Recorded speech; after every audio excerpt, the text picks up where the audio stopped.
خدمت دوست عزیزمون هستیم برای ماساژ درمانی.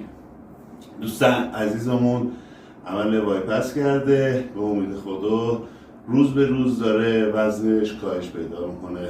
با ما همراه باشید.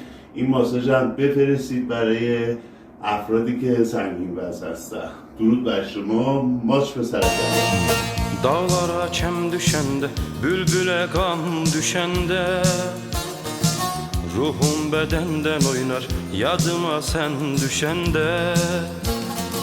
Dağlara kem düşende, bülbüle gam düşende, ruhum bedenden oynar, yadıma sen düşende. Bu gala daşlı gala, cıngıllı daşlı gala, korkaram yer geç gele, gözlerim yaşlı gala. Bu gala daşlı gala, cıngıllı daşlı gala, korkaram yer gelmeye, gözlerim yaşlı gala.